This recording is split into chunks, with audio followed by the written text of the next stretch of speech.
One of the lessons which we've learned from that is the poorer a person is, the more that person needs electricity.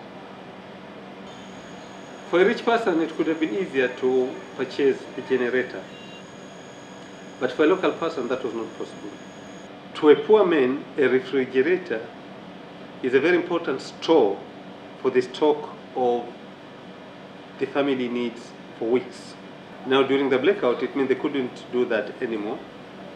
And they don't have cash to go to the market to buy fresh. It's not like a rich man who would always prefer to purchase fresh fish, fresh fruits. Zanzibar's all-important tourism sector also faced heavy losses at the height of the holiday season. Even hotels with their own generators were struggling to make ends meet. To be honest, on the business side, we ran a loss because of the consumption of fuel and so on. But we just did because we have to do it, we have to survive. You're living day by day, and it's also like the life was so expensive because nothing was frozen, and so you have to buy like fresh everything, so which was cost a lot of money, a lot. People like fishermen away from tourism, they're also affected because they can't keep their fish in the fridge to sell it for another day. And people also from working in a saloon, they depend on electricity. They will really complain about it, and also they start to think different about people in Tanganyika. They think they do it in purpose. Electricity has been an intermittent problem for the islands over the past decades. There'd been a month-long blackout only a year before, evidence that the power shortage was not just a one-off that could easily be resolved.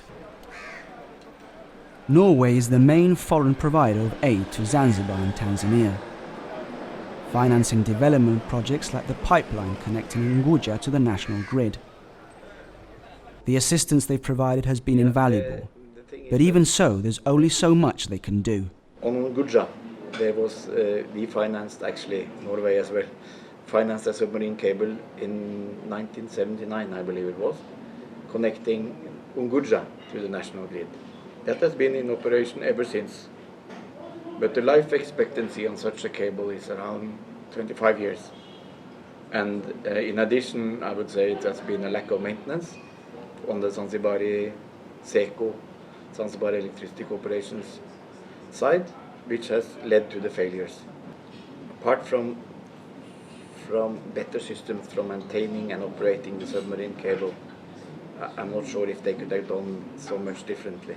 These are very expensive interventions, and the islands doesn't have economy to this. The power crisis was not only having a negative effect on the island's economy, the health of many Zanzibaris was also being put at risk. No electricity meant no power to pump water to people's homes. So those who couldn't afford to buy bottled water were forced to take extreme measures to find it. The government, they couldn't arrange it like to pump the water from the main lines to come to the people's houses, or to where the business people, they have their business. So everyone has to buy the water, and we don't know where the water, if it's clean or not. So because we was needed, because we are human beings, and without water, you can survive without electricity, but you can't survive without water. So we also feel very bad for the local people, because some of them didn't have the water, and then started also from all this kind of sickness, because just nobody has a clean water. So. In villages like Jambiani, many people resorted to drinking dirty water from wells such as this one. Disease-ridden holes that left the only doctor in the village, the charismatic Dr. Hamza, having to deal with a cholera outbreak all by himself. Where there is no electricity, no water. Many people who suffered with diarrhea disease, as well as cholera.